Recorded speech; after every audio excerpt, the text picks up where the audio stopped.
The text came through while I was reviewing acquisition files at my desk. Eva, my cousin, the family peacekeeper who somehow stayed neutral through every storm. Vanessa's hosting the Lakewood charity gala next week. She said you should come. I stared at the screen for a full minute.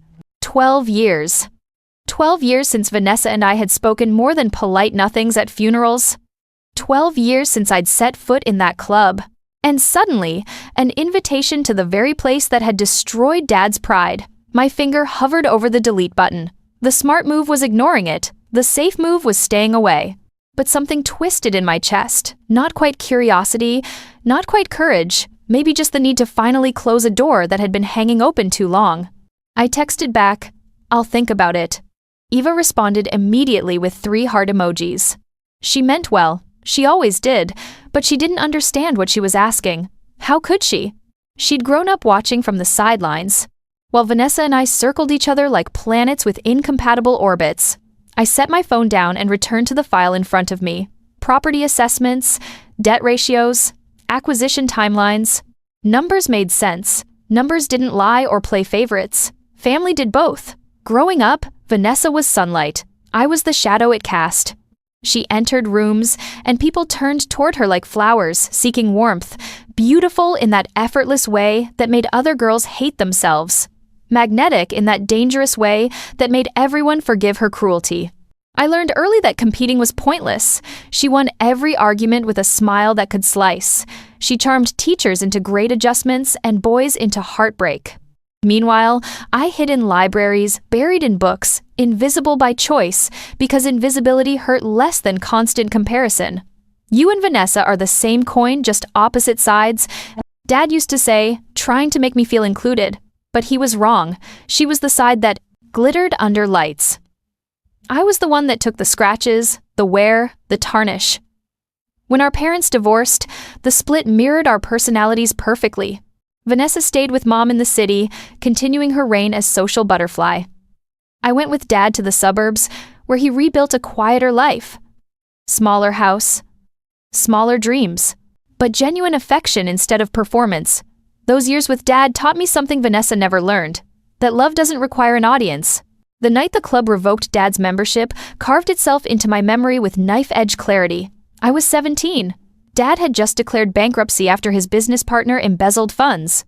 The legal fees and debt left us with nothing. We drove to Lakewood together so he could formally surrender his membership card. He'd been a member for 8 years, not long enough to matter apparently. The manager's apology was rehearsed, professional, empty. "We understand this is difficult, Mr. Grant. Our policies regarding financial stability are quite clear."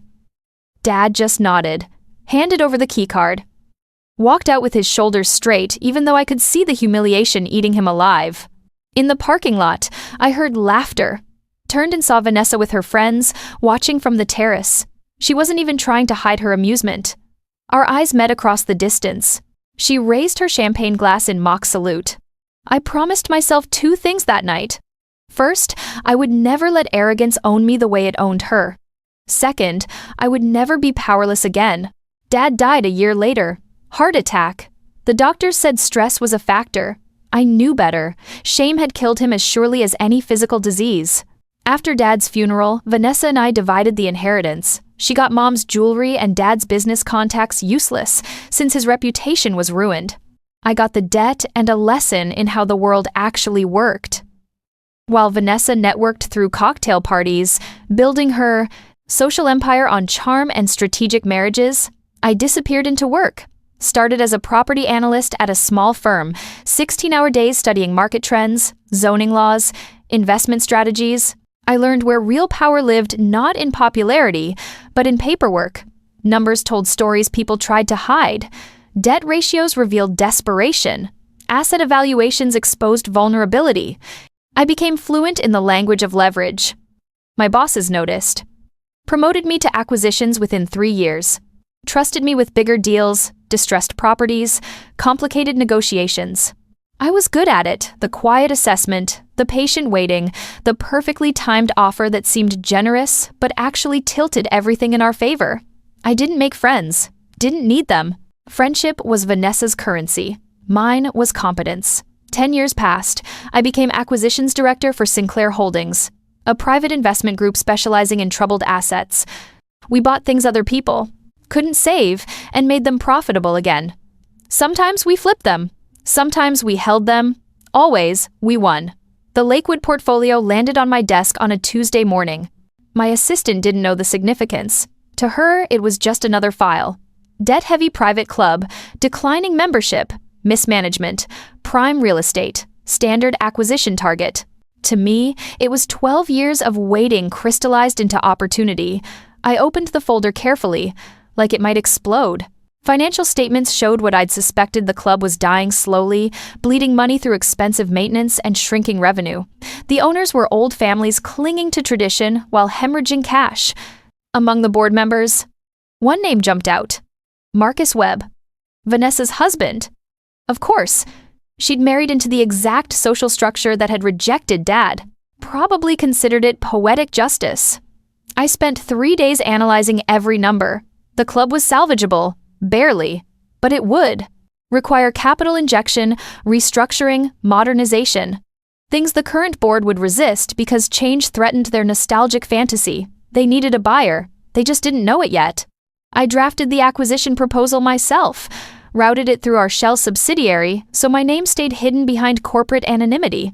Made an offer that looked generous, just high enough to seem like salvation, just low enough to give us controlling leverage. They accepted within 2 weeks. The contracts took months to finalize. Lawyers, due diligence, regulatory approvals. I stayed patient. Rushed deals fell apart. Careful ones became ironclad. I didn't tell anyone what I was doing. Not my team, not Eva, certainly not Vanessa. This wasn't about revenge. Not exactly. It was about rewriting a story that had ended wrong 12 years ago. The final transfer papers arrived for signature on a Friday afternoon. I read through every page, every clause, every line of legalese that basically said, Mira Grant now owns the Lakewood Country Club through Sinclair subsidiary holdings. My hand shook slightly as I signed. Not from fear, from the weight of completion. That evening, I sat in my apartment with a glass of wine I didn't drink, staring at the city lights. Somewhere out there, Vanessa was planning her annual charity gala. The one she hosted every year at Lakewood. The one that cemented her position as society darling. She had no idea the ground had shifted beneath her designer heels. I felt nothing. No triumph. No satisfaction. Just a strange emptiness. Like finishing a marathon and realizing the finish line looks exactly like the starting point. Eva called 3 days before the gala. You're coming, right? I told Vanessa you would. I don't know, Eva. Please. It's been too long. Maybe it's time to move past everything. Move past. As if trauma were furniture you could simply walk around. What did Vanessa say when you told her I might come? Hesitation. She said, fine. She said the club is for everyone. The irony was delicious. Everyone except Dad. Once upon a time. Mira? That was 12 years ago. People change, did they? Or did they just get better at hiding who they'd always been? But Eva's hope was genuine, and I was tired of carrying anger like baggage. Okay, I'll come. Really? Her relief was palpable. Thank you. I really think this could be good for both of you. I doubted that, but I was curious now. Curious to see Vanessa's face when she realized her domain had new management. Curious to stand in the space where Dad had been humiliated and feel nothing except ownership. What should I wear? I asked, because Eva would appreciate the normalcy of the question. Something fabulous. It's black tie. Of course it was. The night of the gala, I stood in front of my closet for 20 minutes. Finally chose a simple black dress, elegant but not flashy. Pearl earrings Dad had given me for college graduation. Hair pulled back in a neat bun. Professional armor. My phone buzzed. The general manager of Lakewood confirming receipt of the ownership transfer memo. It had gone through at 6:45, time-stamped and official. The board had been notified. Staff had been briefed. Everything was documented. I was, legally and completely, the new proprietor. Vanessa just didn't know yet. I drove to the club with my hands steady on the wheel, rehearsed nothing. Whatever happened would happen. The valet parking attendant greeted me politely. Good evening, ma'am. Welcome to Lakewood. The marble lobby gleamed exactly as it had 12 years ago. Crystal chandeliers, polished floors, the faint smell of expensive perfume and older money. I paused just inside the entrance, letting memories wash over me. Dad's face, his quiet dignity, the manager's cold professionalism. Then I pushed the memories aside and walked toward the ballroom, where music and laughter spilled from open doors. The ballroom was stunning. Flowers everywhere, tables draped in white linen, champagne flowing like water. Vanessa had outdone herself. She stood near the center, holding court with a circle of admirers. Still beautiful, still magnetic, still dangerous. Our eyes met across the room. Her smile froze mid-laugh. Confusion flickered, then sharpened into something colder. She excused herself from her group and walked toward me with purpose. "What are you doing here?" Not a greeting. An accusation. "Eva invited me," I thought. "I know what you thought." Her voice was low, controlled. Public face still in place but cracking at the edges. "This isn't your kind of event, Mira." "My kind of event?" "You know what I mean. This is for people who actually belong here." The words hit exactly where she intended. The same wound, 12 years reopened. I felt heat rise in my chest but kept my voice even. I belong everywhere I choose to be. Not here, not tonight. She glanced around, making sure people were watching. They were. Vanessa always performed best with an audience. "Security will escort you out if necessary." "That won't be. Please don't make this harder than it needs to be." Her hand shot out fast, connecting with my cheek with a sharp crack that silenced the room. The slap echoed. Sound seemed to stop except for the ringing in my ear.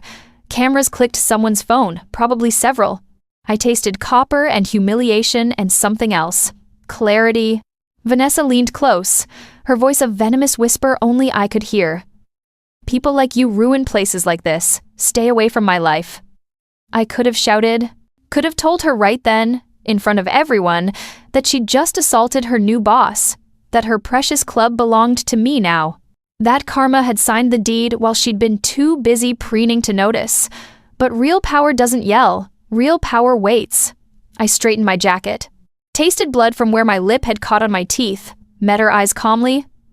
"That's interesting," I said, quietly, "since I'm the new owner." The words hung in the perfumed air like smoke. Vanessa blinked, certain she'd misheard. Around us, conversations died. Someone gasped. I saw Eva in the crowd, hand over her mouth.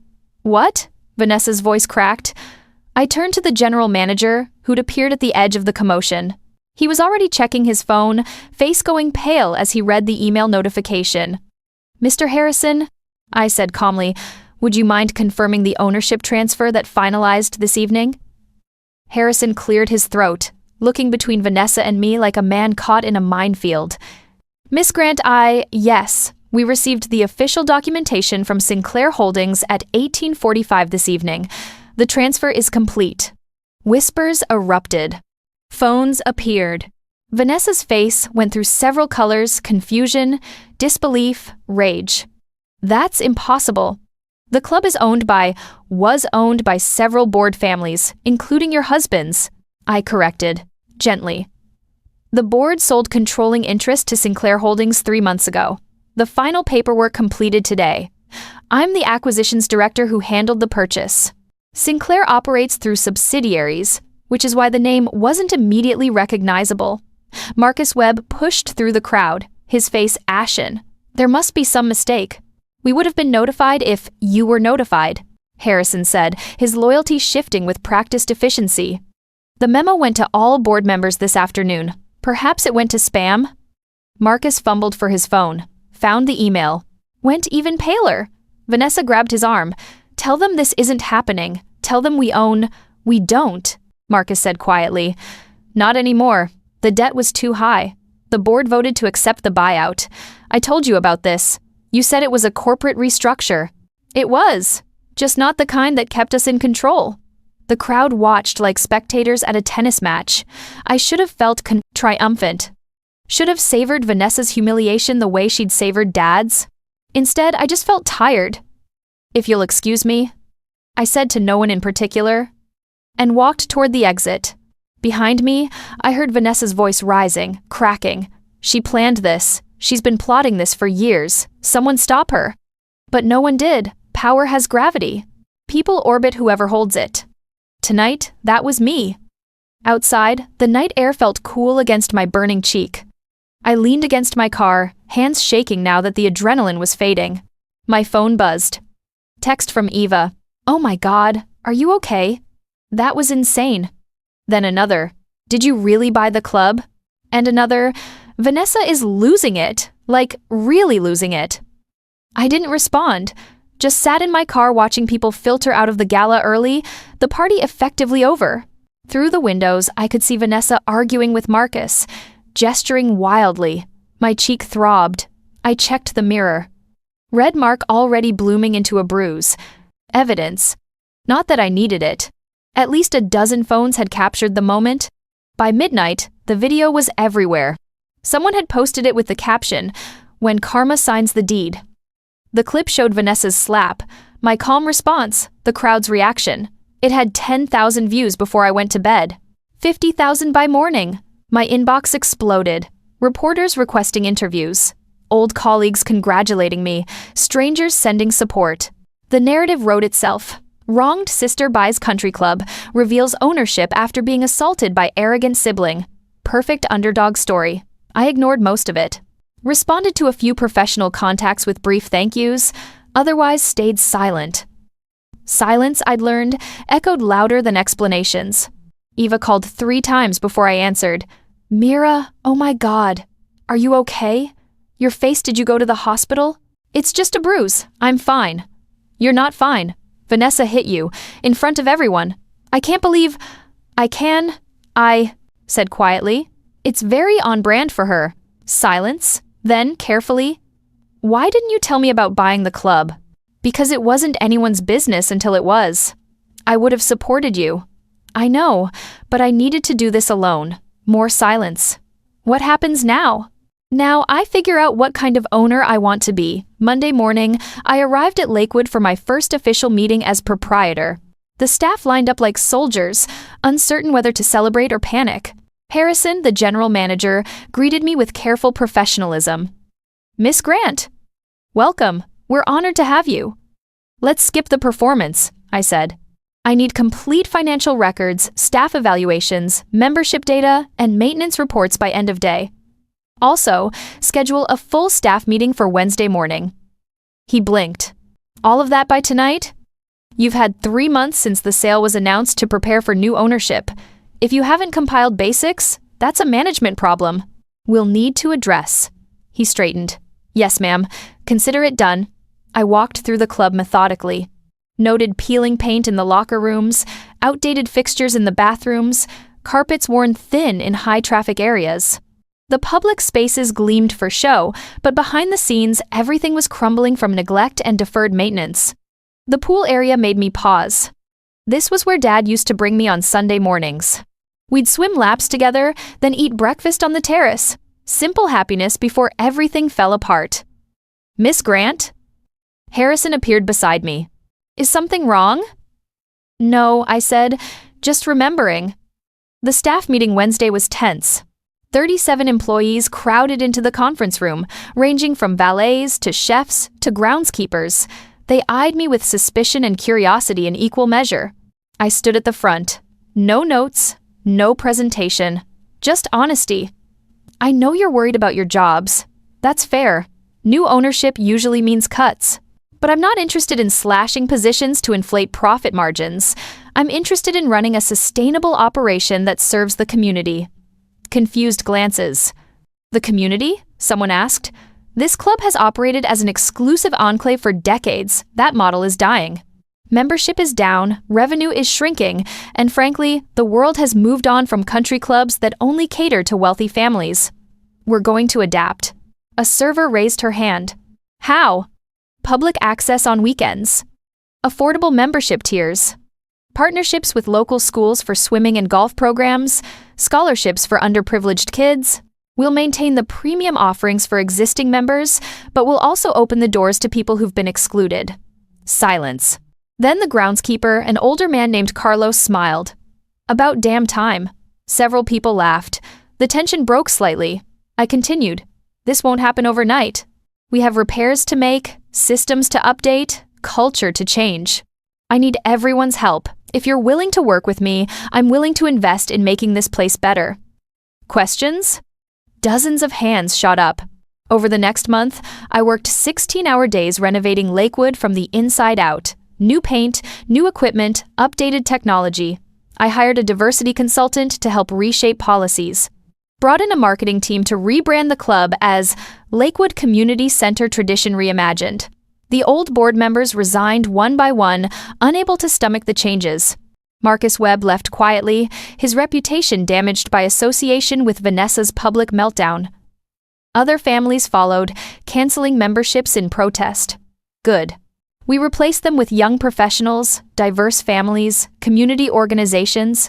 By the second month, membership had dropped 30%, but revenue had actually increased from higher volume and better management. The scholarship program launched in partnership with local schools. Every Saturday, 50 kids from low-income neighborhoods came for free swimming and golf lessons. Watching them laugh in the pool, where Dad and I used to swim, felt like healing something broken. Eva visited during one of the weekend programs. Stood beside me watching the kids. "You're really doing it," she said. "Changing everything. Trying to. Vanessa won't stop talking about how you ruined her reputation." I glanced at her. Did I? Or did she ruin it herself by slapping me in front of cameras? Eva winced. Fair point. The viral video had consequences beyond my control. Vanessa's social media accounts hemorrhaged followers. Event organizers quietly stopped calling her for charity work. Her friends, the ones who'd laughed at Dad in the parking lot, suddenly had excuses for why they couldn't meet for lunch. Social exile is slow torture for people like Vanessa. She thrived on attention, validation, admiration. Watching it evaporate must have felt like suffocation. I didn't celebrate her downfall. Didn't comment on the blog posts or news articles analyzing the Lakewood slap incident. Stayed focused on work, on rebuilding, on creating something Dad would have been proud of. 3 months after the gala, Vanessa showed up at my office. No appointment. Just appeared in my doorway, looking smaller somehow. Defeated. "Can we talk?" Her voice lacked its usual confidence. I gestured to the chair across from my desk. She sat carefully, hands folded in her lap. We stared at each other for a long moment. "I made a mistake," she said finally. "You made several. I shouldn't have hit you." "That was wrong. I was drunk and angry and you've always hated that I existed." I finished. "The quiet sister who made you look less shiny by contrast." She flinched. "That's not..." "It is. But I understand. Competition was the only language our family spoke. You just happened to be better at it than me." Tears welled in Vanessa's eyes. Real ones, for once. "I didn't come here for forgiveness. I came because I need to understand why." "Why what? Why you bought the club? Was it just revenge? To hurt me?" I considered the question honestly. "No. I bought it because the opportunity existed and made financial sense. That you were connected to, it was ironic timing, not motivation. But you knew I'd be humiliated. I knew you'd feel entitled and be surprised when reality didn't match expectations. There's a difference." She looked down at her hands. "Everyone hates me now." "People don't hate you. They just don't fear you anymore." "That's not the same thing." "It feels the same." "Maybe..." I softened slightly. "Look, I'm not interested in destroying your life, Vanessa. But I'm also not interested in pretending the past didn't happen. Dad was humiliated here. You laughed. That memory lives in me whether I want it to or not. I was young and stupid. You were cruel. Own it. Then decide who you want to be now." She wiped her eyes carefully, preserving mascara. "Can I still use the club? It's open to everyone now. Follow the rules, pay the membership fee, behave like a decent human being. That's all that's required." Vanessa did join eventually, came on public weekends, stayed quiet, treated staff with actual respect. People noticed. The gossip blogs moved on to newer scandals. Her social media stopped hemorrhaging followers and stabilized at a smaller, possibly more genuine base. We didn't become friends, didn't have tearful reconciliation scenes, just existed in the same spaces occasionally, acknowledging each other with polite nods. It was enough. 6 months after the gala, Eva organized a small family dinner. Just the three of us at a quiet restaurant. Vanessa apologized again, more genuinely this time. I accepted without pretending the wounds had fully healed. To moving forward, Eva toasted, ever the optimist. To moving forward, Vanessa and I echoed, glasses clinking with the sound of fragile peace. Afterward, walking to my car, Eva hugged me, tightly. Thank you for giving her a chance. I gave her the same chance I give everyone. Nothing more, nothing less. That's more than she deserved. Maybe, but carrying resentment was exhausting. This way is easier. Eva pulled back, studying my face. Are you happy? Was I? I'm content. That's better than happy. It lasts longer. 1 year after the acquisition, I stood on Lakewood's terrace watching sunset paint the lake gold. The air smelled like cut grass and chlorine and possibility. Voices carried from the pool area where families were enjoying the evening swim session. Behind me, footsteps approached. Harrison appeared with a clipboard. Final membership numbers for the quarter, Miss Grant. We're up 42% from this time last year. Revenue's up 27%. And we're booked solid for community events through next spring. Community events? I turned from the view. Birthday parties, school fundraisers, nonprofit gatherings. Turns out when you stop, being exclusive, people actually want to use your facilities. I smiled. Imagine that. He hesitated. For what it's worth, I was skeptical at first. Thought you were going to run this place into the ground, but you've done something remarkable here. Changed the entire culture. We changed it. I just signed the papers. You did more than that. You gave people like me permission to care about more than profit margins. That matters. After he left, I stayed on the terrace until the sunset faded and stars emerged. My phone buzzed. Text from Eva. Proud of you, cousin. Uncle Robert would be too. Dad. I wondered what he'd think of all this. The club that rejected him now open to everyone. His daughter running it not with arrogance but with intention. The 1-year anniversary event was simple. No black tie gala. Just a community barbecue on the lawn, burgers and hot dogs instead of champagne and caviar. Families spread blankets on the grass. Kids ran through sprinklers. Music played. From a local band, I unveiled a memorial plaque near the main entrance. In memory of Robert Grant, who believed fairness is the finest luxury. May this space honor everyone who walks through these doors. People clapped. Some cried. I felt my throat tighten but kept my composure. This was for Dad, not for me. Vanessa came, stood at the back of the crowd, clapping quietly. Our eyes met briefly. She nodded acknowledgement. Maybe respect? I nodded back. Afterward, people asked for photos. Thanked me for opening access. Shared stories about what the club meant to them now. An elderly woman grabbed my hand. My grandson takes golf lessons here on Saturdays. He's from the South Side. Never thought he'd get to learn at a place like this. Thank you. He's welcome here, I said. Everyone is. That night, driving home, I realized the ache I'd carried for 12 years had finally eased. Not disappeared trauma doesn't work that way, but softened into something manageable. Scar tissue, instead of open wound. 2 years in, Lakewood thrived in ways that had nothing to do with exclusivity. We'd become a community hub, hosting public forums, art shows, concerts, farmers markets. The golf course was still pristine, but now it served beginners alongside experts. The scholarship program expanded. We partnered with local colleges to offer mentorship and internship opportunities. Watched kids who'd started in our summer programs earn college acceptances and return to volunteer. The cycle of access, creating opportunity, creating success. I promoted Harrison to COO and hired a new general manager with a background in nonprofit management. Spent less time in daily operations and more time on strategic planning. Took actual vacations for the first time in years. Eva convinced me to go to therapy. "You've fixed the building," she said. "Maybe work on fixing yourself now?"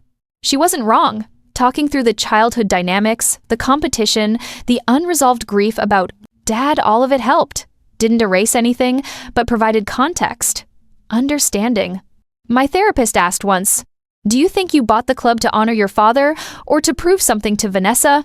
Both, I admitted, but mostly I bought it because I could, because having power and using it wisely felt better than wanting it and pretending not to. Vanessa and I had coffee occasionally, not often, maybe every few months.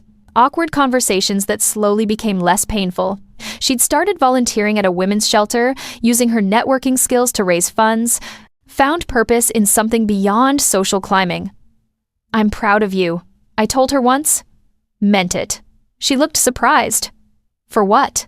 For changing. That takes courage. I didn't really have a choice after everything that happened. You always have a choice. You chose growth instead of bitterness. That counts. We'd never be close. The wounds ran too deep, the history too complicated, but we'd achieved something. Harder than reconciliation, mutual respect. That was enough. Marcus and Vanessa divorced quietly. He moved to another state. She stayed local, rebuilt her life on a smaller, more authentic scale. We existed in the same city without drama. Progress. Eva beamed every time we managed a civil interaction. "See? I knew you two could figure it out." "Figuring it out doesn't mean becoming best friends," I reminded her. "No, but it means not actively hating each other. I'll take it." Fair enough. 3 years after the acquisition, a documentary crew contacted me. They were filming a series about women in business who transformed industries or challenged norms. Wanted to feature the Lakewood story. I declined initially, but my marketing director convinced me. It's not about you. It's about what you built. About access and equity and changing toxic systems. Other people need to see it's possible. The filming took 2 weeks. Interviews with me, staff, members, scholarship recipients, B-roll of the facilities, the programs, the community events. They interviewed Vanessa too, she agreed, surprisingly, and spoke honestly about her mistakes and what she'd learned. The episode aired 6 months later, titled Power Redefined, The Lakewood Transformation, showed the before and after. Included the viral slap clip, but framed it as a turning point rather than spectacle. Focused on the work that came after the intentional rebuilding, the community investment, the culture shift. Reviews were positive. Viewership high. My phone exploded again, but this time with opportunities, speaking engagements, consulting offers, other clubs wanting to replicate the model. I accepted a few, turned down most, stayed focused on Lakewood, on the work that mattered, on building something lasting. 5 years after that night in the parking lot when I promised myself I'd never be powerless again, I stood in the same spot. The club lights glowed warm behind me. Inside, a Saturday evening, community dance was in full swing. Music and laughter spilled into the night. My cheek no longer hurt. The bruise had faded years ago, though photos of it still circulated online whenever someone wrote about the Lakewood incident. I'd stopped reading those articles. Stopped measuring success by how many people knew my story. Success was the teenage girl from the scholarship program who'd just been accepted to MIT on a full ride.